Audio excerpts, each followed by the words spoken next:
nunca gostei de dormir muito. Portanto, como se costuma dizer, quanto mais dorme, menos vive. E eu, ainda por cima, como durante aquele período tinha o trabalho da inflação para fazer, eu acordava às 7 da manhã, punha-me a ler um bocado na cama, depois levantava-me e tomava o pequeno almoço, porque portanto, chegava ao pequeno almoço, tal, não sei o quê. Tomávamos o pequeno almoço, quando acabava o pequeno almoço, passado um bocado, era a altura do recreio, e eu não prescindia do recreio, portanto eu gostava muito de jogar vôlei e era importante mexer a carcaça, como se chama dizer. Sim, eu sempre que podia. Era 2 horas o recreio, não é? Se possível estar 2 horas a jogar vôlei, eu estava 2 horas. A questão é que aquilo era um desporto coletivo e às vezes não havia quórum. E portanto, outras vezes estava a chover, qualquer coisa assim, pronto, não dava. Mas pronto, eu procurava estar no recreio o mais possível para aproveitar aquelas 2 horas. Depois, normalmente, no final do recreio, quando logo a seguir vinha o almoço era feito ali fora por um conjunto de presos comuns, creio eu, e eles traziam-se umas travessas bem grandes com a comida. Eu lembro-me particularmente do cozido à portuguesa, porque aquilo tinha uma apresentação impecável, com as várias coisas, o nabo, a cenoura, não sei o quê, aquilo com uma certa lógica cromática, inclusivamente, e bem feito. Hein? Pelo menos isso eu lembro, agora as outras coisas já não me lembro. Pronto, vinha a comida, depois daquilo havia uma cena que era, depois do almoço, o pessoal vinha para as coisas, e havia um indivíduo que estava a ler as notícias do jornal daquele dia. Ele punha-se a ler as notícias do jornal e o pessoal estava na cama, às vezes estava tudo a dormir, não é? Mas pronto, era assim um momento também que era interessante e coletivo e por aí fora. Depois disso, eu, particularmente, a partir daí eu estava o tempo todo a ler, a escrever e a conversar com as outras pessoas, naturalmente, não é? Pronto, era essa a vida aqui, não é? Eu deitava-me relativamente tarde, eu não dormia à sesta. Havia uma hora certa para deitar, eu acho que sim, que apagavam as luzes, eu acho que apagavam as luzes, eu não me recordo já muito bem, mas sim, não podíamos fazer noitadas, não é? Não, acho que apagavam as luzes. Portanto, eu procurava estar acordado a fazer qualquer coisa até as luzes apagarem. A limpeza das instalações éramos nós que a fazíamos, não é? Em cada sala havia talvez 2 pessoas escaladas para fazer a limpeza da sala, que também era varrer e passar o pano pelo chão, não havia assim muito mais para fazer.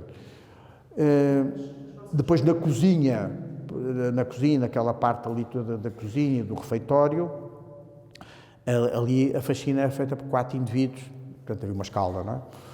E ali assim, a tarefa dessa rapaziada era pôr a mesa, levantar os pratos, eu penso que era também deles, ou se éramos nós que íamos lá pôr os pratos na cozinha, isso já não me lembro bem.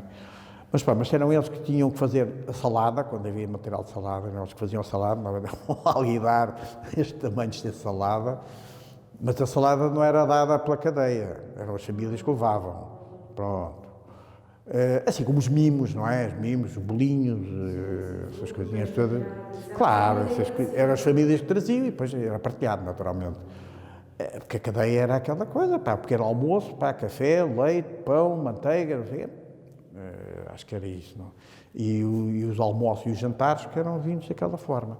A gente deixava a roupa para as famílias levarem e trazerem, não sei o quê, portanto a gente não... Os produtos de higiene também, não é? Sim, os produtos, pois, sim. Sim, sabonete, isso tudo, isso era cada um de nós, sim. Eles não forneciam nada. A questão das visitas era assim, portanto, em Peniche, portanto, não era fácil nós termos visitas diárias como acontecia em Caxias, não é? Eu não tinha diárias exatamente, mas era quase diárias em Caxias. Aqui, normalmente, pronto, era uma vez por semana, não é? Era uma vez por semana, porque a minha mãe não trabalhava, o meu pai trabalhava por turnos no Diário de Notícias, e portanto eles às vezes até vinham ao meio da semana, quando calhava, não é? Eles não tinham um carro, tinham vindo de caminhonete, não é? E pronto, e eles apareciam por aí, estávamos na conversa, conversas, coisas triviais, não é? Coisas de família, coisas pessoais, não se podia falar de política, como é evidente, não é? porque o guarda era um guarda daqui, em Caxias era um gajo da PIDE, não é? Diferente. Mas seja como for, não se podia estar assim com grandes coisas. Portanto, como já os parlatórios não eram propriamente um sítio propício a contactos pessoais. Pronto, a gente estávamos ali com o nariz encostado ao vidro, o som ia para um lado e para o outro e não sei o quê, pronto, era um bocado limitativo, não é? Porque é evidente que a gente saía do período da visita com vontade de querer mais do que de estar ali assim por trás de um vidro, não é? Não era simpático, mas era agradável a gente estar com as outras pessoas, não é? Ver as pessoas que nos eram caras, é evidente que era sempre bom, não é? Embora no final soasse a pouco, não é? Era isso. Portanto, as famílias, aquilo era assim, tinham direito a vir visitar o preso, os pais, os irmãos, os avós, eu não tinha avós, mas avós, sei lá, cônjuges, pais dos cônjuges, irmãos dos cônjuges, havia assim um núcleo relativamente alargado, mas de familiares próximos, porque, sei lá, um fulano só por simples de facto de ser amigo, não dava. Eu não me recordo se excepcionalmente eles permitiam uma coisa desse género, eu não me recordo, mas é capaz de poder, numa outra situação, isso ser possível, mas isso nunca me ocorreu comigo, né? Quem cá vinha normalmente eram os meus pais, os meus sogros de então, que eles eram ali da Marinha Grande, portanto não estavam muito longe. Uma vez consegui incluir no número das visitas um homem aqui de Peniche, que era um homem já velhote, tinha sido pescador e era de uma família de pescadores e que era primo afastado da minha mulher de então. E pronto, eu não sei se aquilo também não foi o facto de ele ser daqui, de conhecer aqui guardas, não sei se isso foi importante ou não. Mas a verdade é que o homem às vezes aparecia-me aí assim, a meio da semana, ou coisa assim, para estar a falar comigo. Não é? O homem porreiro. E a população de Peniche, por razões óbvias, tinha aqui um símbolo máximo, não é? Do que era o caráter do regime fascista. Não é? Portanto, eles não podiam ocultar que esta coisa existia e, naturalmente, na sua esmagadora maioria, não podiam achar que isto era uma coisa importantemente bela, porque não era. Isto era um escarro para a população. Não é? Isto não era simpático para ninguém. Não é? E a população, naturalmente, não gostava. Pronto. Eu não conhecia muita gente aqui, só conhecia essa tal família que eu conhecia antes de ser preso, mas depois de ser preso só cá vi uma vez ou duas e tive já não lembro o nome dele. Uma coisa que se fazia às vezes ali engraçada no refeitório é quando alguém fazia anos. Isso era muito giro. Era muito giro, porque para já havia a possibilidade, quando alguém fazia anos, de entrar vinho, não é? Para animar a festa, não é? E então, o que é que acontecia? Portanto, havia sempre uns mimos que apareciam, uns bolinhos, umas coisas, não sei o quê. Então, o pessoal sentava-se ali à mesa, não queria dizer que fossem todos, mas pronto, a malta sentava-se ali à mesa e estávamos ali na conversa, não sei o quê, e como havia uma porção de uma certa tradição de malta alentejana de cantar, então havia uma ladainha e então, por exemplo, eu tinha que começar a inventar uma quadra para se enquadrar naquela ladainha. E depois, quando chegava a minha vez, eu emitia a minha quadra, depois este aqui emitia a dele, e dizia, mas sempre com a mesma ladainha. E aquilo era giro. Eu até me lembro de um pormenor curioso, que me diz respeito, que é, eu nunca me embebedei na vida. Acho que não é uma coisa que me interessa, nunca me interessou isso.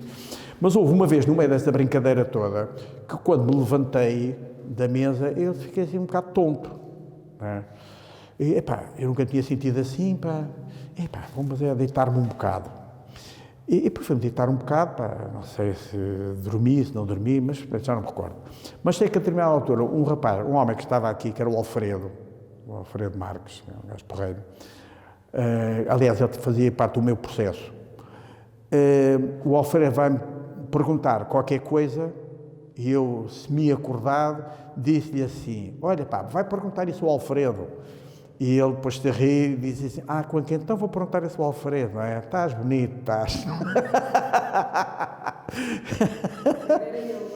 Pois, pá, entre o sono e a pingar mais, pá, já não estava a carburar muito bem, não é?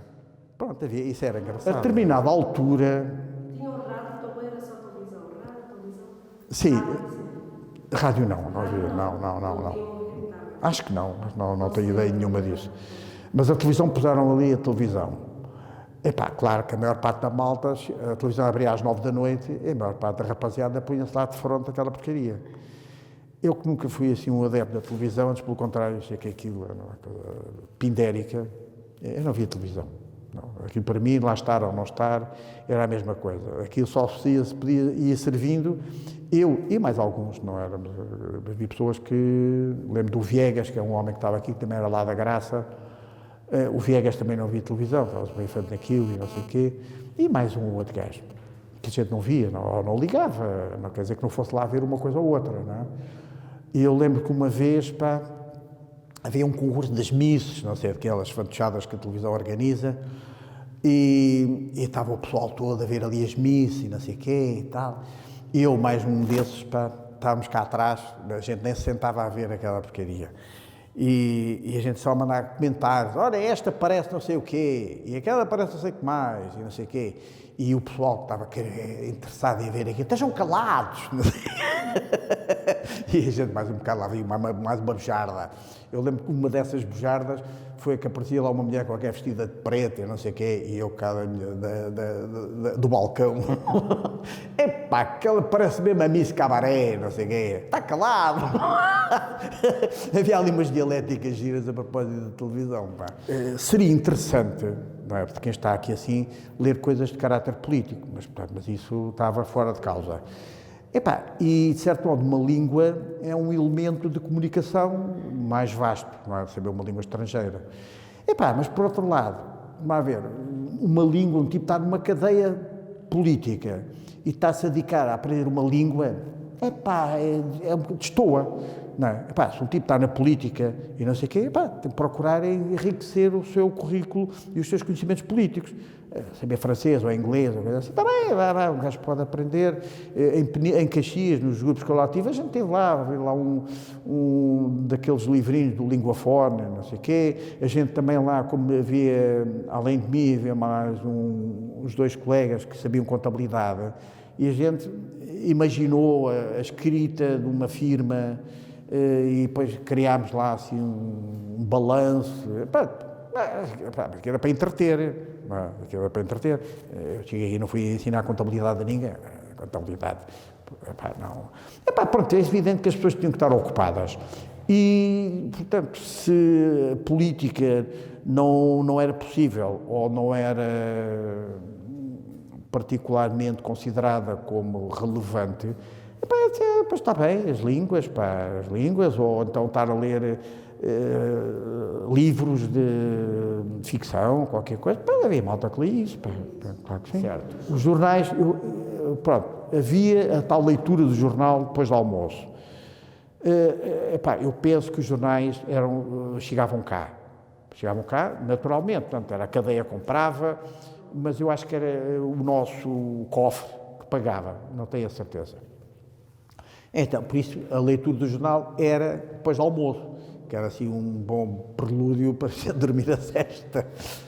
Tipo, está deitado depois do almoço com a barriguinha cheia e ouvir ali um indivíduo estar ali, aquilo é trigo limpo, não é? Adormece. Pronto, era isso. Agora, isso em termos dos jornais, não estou a dizer que ficassem cá todos, não sei, não me recordo.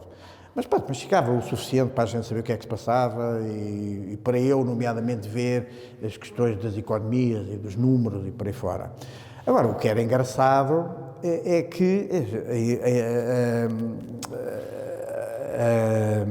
a imprensa do PC estava aqui. Eu lia, presumo que quase todos leriam, não tenho a certeza, porque isso... eu não tinha que saber que o meu colega do lado, o meu camarada do lado, também lia o Avante e o outro não lia. Eu não tinha que saber, obviamente, não tinha que... mas que aquilo entrava. Não sei como, nem porque vias, obviamente, não tinha que saber, não é? Nem nunca me dei ao trabalho de tentar saber. Agora, pronto, é evidente que aquilo era lido com todo o recato, não é? Eu, por exemplo, estava aqui, aqui com mais 9 indivíduos, não é? Com certeza que eu não estava aqui sentado na cadeira a ler o Avante, não é? Portanto, aquilo era lido assim com algum recato, depois entregava-se, quando a gente acabava de ver, entregava aquilo ao homem do Comitê Central, ao funcionário, lá quem fosse, ele depois distribuiria aquilo para outros gajos, de certeza, não é? Mas quem entrava, entrava. O Avante, o militante, sim. Eu não sei se todos leriam, se não, ou se eram só alguns que tinham direito ou que eram objeto de confiança o suficiente para ler, isso eu não sei. Não é? Mas quem entrava, entrava. Agora, não perguntei porquê. Não é? Aliás, eu posso especular. Uma vez que o comportamento do Popa tinha alterado completamente nos últimos anos, não é? E o Popa era o homem que estava sempre ali sentado na entrada, o guarda que estava ali, não é? Eu posso, mas isto é a imaginação minha, não tenho qualquer nada de realidade. Eu não sei se o Popa às vezes não recebia por fora para fazer cá entrar aquilo. A gente vive num país com um alto grau de corrupção, não é? E o espírito de aceitação da corrupção em Portugal é muito grande. Não é? Há aquela frase típica, popular, de se dizer, alguém dizer assim, como é que é? Eu, no lugar dele, também fazia. Pronto, a gente diz que estamos a revelar que em cada um de nós há uma propensão para aceitar a corrupção e para se corromper. E a verdade é que ela é generalizada. Aquele julgamento aqui era uma chachada. A gente estava ali já condenados à partida e, portanto, aquilo era uma visão cena, não era mais nada, não é? E, portanto, quer dizer, acaba comigo, eu se fosse lá fazer uma declaração política, primeiro, porque eu naquela altura, como preso, eu já não pertencia ao PC, portanto, eu não tinha responsabilidades nenhuma, não só ao PC. Naquele contexto, eu ia fazer uma declaração política para os PIDs que lá estavam atrás a assistir, não é? Para o Morgado Florindo e para o Saraiva, que eram os javardos que estavam a fazer de membros do tribunal. Parecia-me um bocado coisa, mas fiquei a preparar. E para que, ou então, depois eu fiz passar aquilo também, para ver se o advogado me tirava dali umas dicas para dizer. E a maneira foi, não sei já como é que apareceu daquele papel de seda, papel de seda, acho que é papel de seda. E eu, com uma lapizeirinha, escrevi aquilo que eu pensava, não sei o quê, nos papéis, umas letras minúsculas. Eu hoje, se calhar, não consigo ler aquilo, não é? E eu até andei a ver se descobri, que eu tenho isso em casa, né, mas não consegui descobrir até ontem à noite andei a ver se descobria aquilo. Mas como aquilo são papéis assim pequeninos, aquilo está lá metido não sei bem onde. Então como é que aquilo passou cá para fora? Muito simples, portanto, eu embrulhei aquilo em papel vegetal, ou não é um papel qualquer, não sei se era papel plástico, que era para ser mais plástico que outra coisa, porque a gente não tinha cola, não é? Aquilo em plástico, não sei o quê, por causa da saliva, mete-se assim num cantinho da boca e depois, numa visita direta, não é? Não sei se foram os anos de não sei de quem, ou os meus, fosse lá o que fosse, não é? Em que eu podia estar diretamente com a família, quando a minha mulher veio cá, na altura, eu dei-lhe um beijo na boca e meti aquilo para a boca dentro, não é? Pronto. Depois em Caxias eu fiz uma coisa ainda, mas assim foi mesmo coisa de miúdo. Não sei porquê, sentimos as fronhas das almofadas. É uma fronha para cada um, com certeza. Mas uma vez, por carga d'água, apareceu uma fronha a mais. E eu pensei, eu vou levar isto para recordação. E então, o que é que eu faço? Um dia que eu tinha visita direta, eu meti a fronha aqui assim, nestas zonas, não é? Claro que eles me podiam ter apalpado ali também, mas eles também, enfim, como homens, também não iam apalpar assim as miudezas de cada um, não é? Bem, e então, quando foi essa visita, alguém estava a falar com o guarda, ou o PID, ou lá o que era, de serviço, não é? Ali já eram os guardas, porque já tinha sido o período pós-julgamento, creio eu. Alguém estava a falar com o guarda, não sei o quê, o guarda também estava a dar conversa, não sei o que mais, e a determinada altura eu vou tirando aquilo e tal, de costas, não sei o quê, vou tirando aquilo e tal, cá para fora, e a determinada altura vou dar um abraço à minha mãe e ao mesmo tempo, bum, debaixo do braço dela. E ela assim muito assustada, não sei o quê. Não, ela percebeu que eu tinha posto ali qualquer coisa, não é? E ele veio aquilo para casa e eu tive, durante não sei quanto tempo, tinha aquilo. Mas depois não sei o que é que aconteceu. E aquilo tinha graça porque era uma coisa lá com o carimbo que dizia PIDE. Não é? Portanto, hã? A fronha, exatamente. E aquilo era um documento muito engraçado. Mas eu acho, não sei o que é que aconteceu àquilo. E continuação na quinta, não sei o quê. Terminou o julgamento, pronto. Meu filho, aqui? Terminou o julgamento do meu filho, sendo condenado a 2 anos de prisão maior, direitos políticos cortados por 15 anos e 3.000 escudos de imposto, que eu nunca paguei, está bem de ver. Nação. Pronto. E tem mais? Não sei, assim, tem mais coisas, não é? Pronto, agora aqui esta fase foi crítica, não é? Porque havia muita coisa, peraí, que tem mais coisas. Depois diz aqui, 71.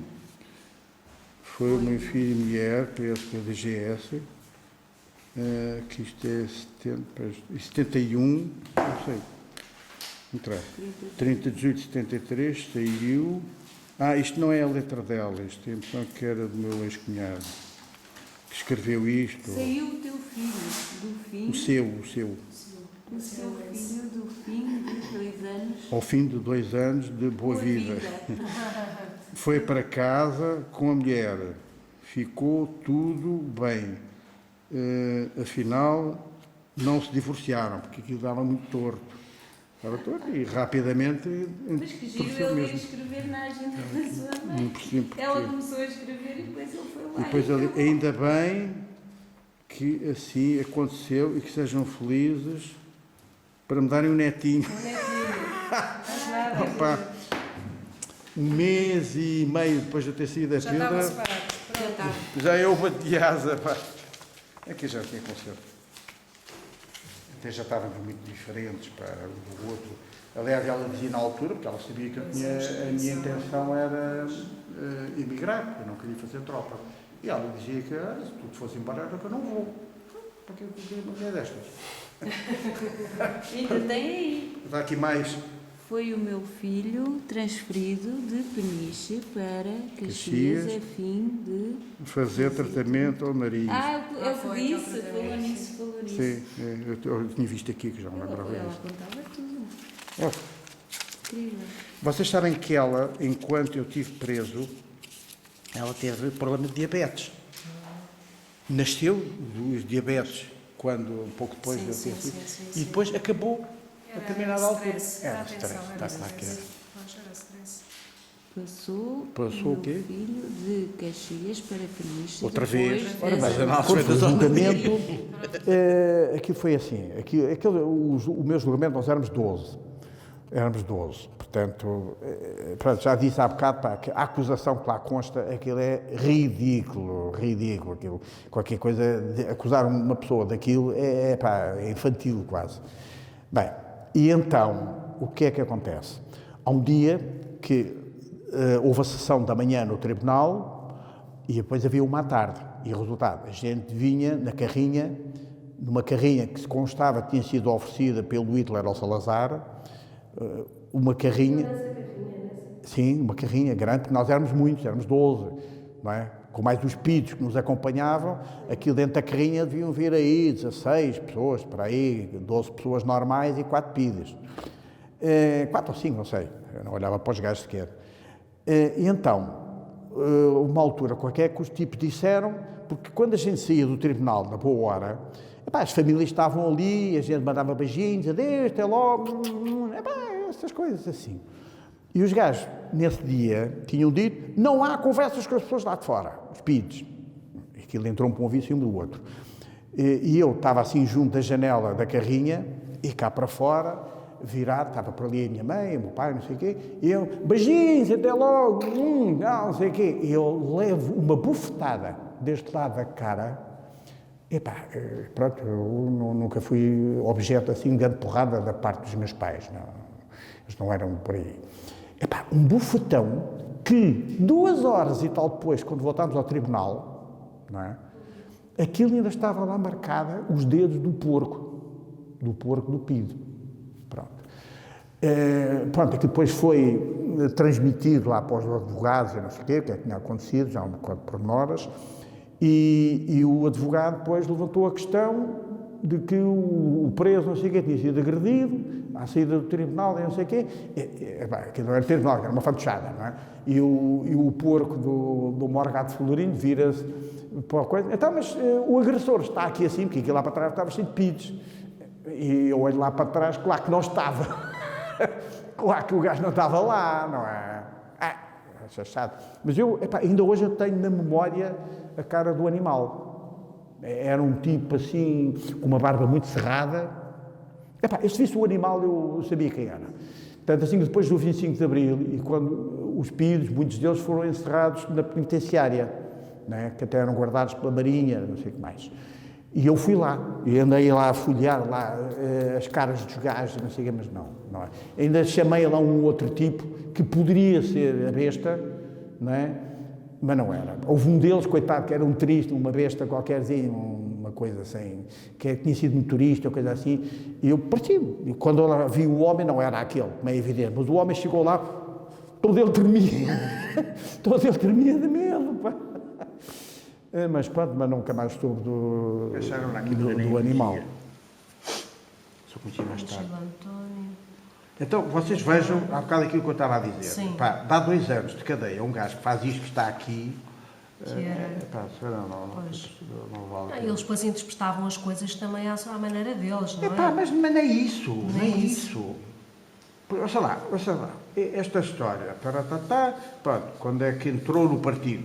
Entrar no partido era crime, pronto, era crime. Pronto. Passou a cotizar-se mensalmente com 100 escudos e a receber a imprensa clandestina do partido, constituída pelo Aveiro e pelo militar. Segundo crime. Isto é um crime, porque recebeu uma crime no jornal, pá. Agarrou, era o termo que se utilizava, para o partido 2 elementos que passou a controlar conforme a indicação da pessoa que o aliciou e que, por efeito, lhe entregar 2 credenciais para melhor levar a cabo essa missão, não se comprometendo, distinguir-se pelo professor de Afonso.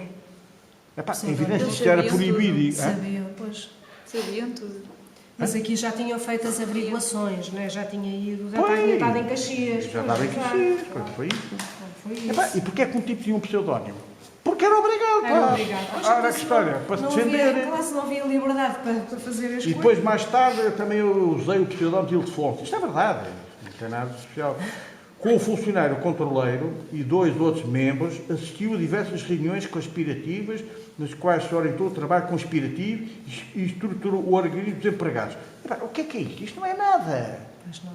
Em termos de acusar um gajo isto não é coisa Sim, nenhuma. mas para eles era. Pois para eles mas tinham que inventar. Eles tinham que apertar claro, com a sociedade. Para a sociedade claro, é mais cortar. Porque é assim, se um gajo... Claro. Isto foi do advogado. Não... Porque é assim, se um gajo... Sim, os espetáculos, os guardas nunca vi nada... Mesmo em Caxias, os guardas eram relativamente sóbrios, não é? Por exemplo, às vezes alguns entravam assim em conversa, às vezes à noite, não é? Havia malta que dava assim um bocado de conversa aos guardas. Eu nunca meti nisso. Às vezes estavam lá a conversar com o guarda, porque havia um gajo que estava na minha sala, que era ribatejano, e havia uma série de guardas que eram ali de uma terra qualquer, do Ribatejo, do outras famílias. E, portanto, eles começavam na conversa. E depois havia o resto do pessoal que vinha para lá também estar na conversa. Eu nunca meti nessas conversas. Não, rapaz, os guardas estavam lá, eu estava cá. Não é? Às vezes abri o postil, que é para me dar os medicamentos que eu tomava. Isso dos medicamentos é engraçado, porque eu inventava doenças, não é? Porque com pressão para a situação em que nós estávamos. Isto em Caxias. E, portanto, primeiro eu pus-me a queixar que andava muito nervoso e que não sei o quê, e que tinha problemas de diarreia, não sei o que mais, por aí fora. Os gajos disseram, está com uma colite, não sei o quê, então, olha, vai tomar isto, mais aquilo, mais aquilo outro. Claro que eu não tomei nada, não é? Depois, houve outra altura que eu lá fui a dizer que não conseguia dormir e não sei o que mais, que as condições da cadeia eram uma porcaria, não sei o quê, visão cena, não é? Claro que eu conseguia dormir, não tinha problemas em dormir, e então receio lá uma coisa que eu uma vez tomei só para experimentar, não é? E eu dormia na parte de cima de um beliche e de manhã, quando eu salto da cama, como sempre saltava de lá de cima do beliche para o chão, eu não me aguentei nas pernas, pá. Tive que me apoiar numa mesa quando eu ia ao charco, porque eu estava meio apanhado. E havia malta lá que tomava mesmo bombas até superiores àquelas, não é? Tipos que, por exemplo, tomavam uma coisa daquelas assim às 11 da noite e acordavam no dia seguinte ao meio-dia. Nem interrompiu para pequeno almoço nem nada. Porque aquilo era uma coisa de tal maneira forte, pá, que... E depois, quando os gajos se levantavam, eles ainda estavam assim meio... mais lá do que cá. Não, eu nunca tomei nada dessas porcarias. Não quis. E depois até me divertia, que havia eles davam uma cápsula, uma injeção bebível, não é? Acho que aquilo era vitaminas ou coisa assim. E eu, portanto, o guarda dava-me aquilo, e eu, antes de ir para qualquer outro lado, abria a porta da casa de banho, pegava na cápsula, e ele estava na sanita. A furna é um som que transmite força, não é? A gente sente que a natureza é portentosa, não é? Aquela coisa, tipo, sente-se pequenino perante a fúria, a força do mar, não é? Que está logo em frente. Exatamente, a minha janela, exatamente. Pois, pronto, eu ouvia aquilo, mas não... Aliás, uma coisa, mas é uma característica pessoal minha, o mar, à noite, tem em mim um determinado efeito. Primeiro, aquele movimento da água, de escura, negra, é uma coisa que simultaneamente me mete medo, né? E ao mesmo tempo exerce alguma atração, aquela negritude toda a mover, aquilo para mim inspira-me respeito, medo, pronto, a nossa situação, pronto, eles condenaram-me a 2 anos de cadeia. Naquela altura já não existia medidas de segurança, já tinham acabado com isso. E, portanto, eu, ainda por cima, tive azar, eu estive preso de 71 a 73, 30 de junho. E, ainda por cima, tive azar, porque o 72 foi o ano bissexto, quer dizer, gramei mais um dia. Pronto, foi exatamente assim. Portanto, no dia 30 de junho de 73, às 8 da manhã, ou coisa assim, acho que foi na véspera, não sei muito bem, eles vieram-me dizer, prepara as suas coisas porque vai ser libertado. Mais sabia eu, não é? Eu fiz de vontade, eu fui muito cumprido. Eu preparei as minhas coisas, aliás, eu já tinha mandado para as famílias, nos últimos tempos, eu já tinha mandado muita coisa para casa, não é?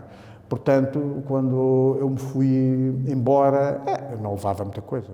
Abriram a porta, aquela porta onde há bocado a gente entrou, e eu saí com mais 2 camaradas que saíram no mesmo dia que eu. Portanto, pronto, estavam lá as famílias lá fora, não sei o quê. Foi o regresso.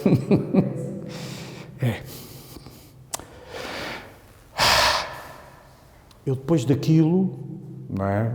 2 anos depois, eu senti-me um homem adulto, extremamente autoconfiante, porque eu sentia que depois de ter passado o tempo de cadeia, eu era capaz de quase fazer tudo, não é? Porque depois de uma experiência daquelas, a gente olha para o mundo e olha para as pessoas e não sei o quê, e sente que tem um alicerce diferente, não é? Eu senti isso. Portanto, eu saí com uma autoconfiança brutal, que ainda hoje tenho, sou um tipo muito autoconfiante, não tenho problema de dizer, fazer, o que é que seja, dentro de determinados limites, me dizer, vais matar aquele gajo, ou coisa assim, quando matar alguém, não é que não fosse capaz, sinceramente, mas aquelas coisas hipotéticas, não é? Pronto, senti-me isso, eu passei a ser um tipo completamente diferente. Disse que eram 2 coisas, essa, a confiança e outra. A autoconfiança, e depois radicalizei muito, não é? Por isso é que depois do maoísmo, pronto, andei ali assim a tentar perceber um bocado aquilo, como alternativa que era este capitalismo, no caso português, capitalismo da tanga, que era o capitalismo de Estado, o modelo soviético e depois o modelo chinês, portanto foi-me diferenciando dessas coisas todas. E hoje o que eu penso é que as coisas, para poderem funcionar dignamente do ponto de vista da humanidade, não é? Só há várias coisas. É nós sentirmos que somos gente, como pessoas, que somos seres humanos, que a nacionalidade não significa absolutamente nada. Não é? As nações foram coisas artificiais construídas a partir do século XVII. Não é? E, portanto, eu publicamente, ainda aqui há pouco tempo, eu disse às pessoas, estava naquela assembleia que eu te falei, estavam lá pessoas de vários países da Europa, eu disse-lhes assim, quando nos estávamos a apresentar, eu disse-lhes, eu nasci nesta cidade, isto em inglês, eu nasci nesta cidade do outro lado do castelo. Portanto, isso é o que eu digo que sou, a minha origem. Agora, ser português não significa absolutamente nada, porque eu recuso-me a aceitar a canga do patriotismo, da pertença a um determinado Estado, não é? E porque para mim as pessoas são todas iguais, o ser humano é que conta, não é? Agora, se ele nasceu aqui ou ali ou acolá ou do outro lado do mundo, não me interessa, é um ser humano como eu. Portanto, eu não vou diferenciar ninguém por facto de ter nascido num local diferente do meu ou ter uma cultura diferente da minha, porque ele tem direito, qualquer pessoa tem direito à sua cultura, não é? O chinês tem direito à cultura dele, o africano tem direito à cultura dele, e eu tenho que respeitar as culturas de toda a gente. Se há aspectos que chocam com a minha, não é? E se eu tenho que me dar com essa pessoa, eu tenho que respeitar o coisa deles e eu tenho que respeitar as minhas coisas, não é? Eu posso não achar graça nenhuma a ver uma mulher de burca, não é? Eu acho que é idiota, mas se a cultura deles é ela andar de burca, pois que é de burca, não é? Elas é que têm que decidir se querem ou não querem andar de burca, ou de turbante, ou sei lá de quê, não me interessa para nada, não é? A minha relação com as pessoas não passa por aí, não é? Agora, a relação entre as pessoas, entre nós, seres humanos, passa por várias coisas. Primeiro, um sentido claro de igualdade. Nós somos todos seres humanos, temos exatamente os mesmos direitos e os mesmos deveres. Segundo, nós não podemos viver nem gerir as nossas necessidades sozinhos, não vale a pena. O Spinoza dizia que há 5 coisas que unem as pessoas, em que elas são todas iguais, que é, todos nós queremos ter comida, é óbvio, todos nós queremos ter um teto, todos nós queremos ter acesso à educação, todos nós queremos ter acesso à saúde, todos nós queremos ter acesso a um ambiente de paz. Isto é universal. Eu acrescento mais 2 que são da minha lava, não foi Spinoza, que é o direito de amar e de ser amado. Vamos ver a cela que não tornou a ver desde que cá saiu. Não havia tudo isso. Oh, não, meu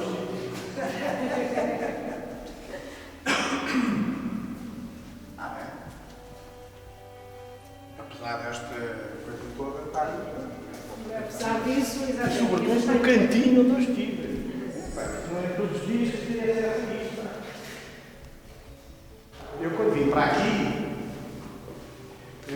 aqui, salvo erro, a minha cama era aqui. Era a terceira, salvo erro, era assim. Mas depois, aqui neste campo, estavam, acho que era o Júlio qualquer coisa, não recordo o nome, que era o homem do bacana. E ele saiu, acho que ele teve uma plantação de 18 meses, e eu, portanto, ainda tinha mais 6. E eu depois passei a ficar aqui, encostadinho aqui à janela.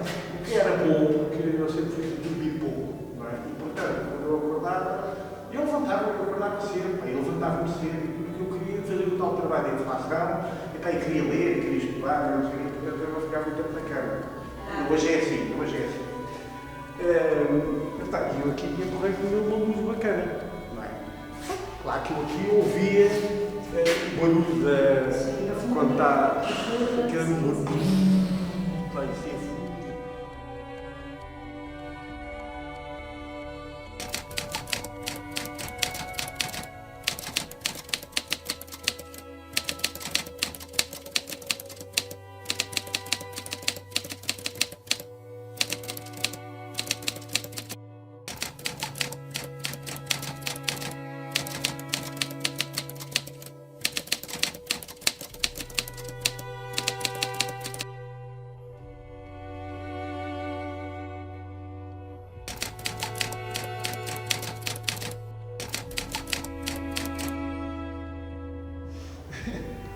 Mas estás com pressa porquê? Vais para algum lado? A gente não vai para lado nenhum, tens outros presos, não é? Foi. Então, pá, não há tempo, deixa estar, pá.